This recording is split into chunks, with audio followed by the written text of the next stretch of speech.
ভাই দাঁড়ান দাঁড়ান দাঁড়ান। কই যাবেন ভাই? ভাই আমি একটু শেওরাইল যাবো, আমার নামাই দিয়ে আসেন তো। শেওরাল যাবেন? না, আমি এত দূরে যাবো না।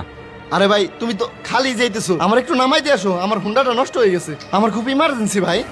ও ইমার্জেন্সি, তাইলে কিন্তু ভাড়াটা একটু বাড়াই দিতে হইব। ভাড়াই দিতে হইব, কত দেবো ভাই? শেওরাল গেলি তোমথে খালি আসা লাগবো, আপনি 1000 দিন। কি বলো ভাই, 1000? 200 টাকার ভাড়া তুমি 1000 টাকা চাইতেছো? 200 টাকাতে যাবেন? তাইলে অন্য গাড়িতে যান, আর এই জায়গায় কিন্তু কোনো গাড়ি পাবেন না, আমি গেলাম। ভাই দাঁড়াও দাঁড়াও, যাও না। হঠাৎ করে আমার বাবা শ্বাসকষ্ট উঠছে, আমার ফোন দিছে ইনহেলার নিয়ে যাওয়ার জন্য।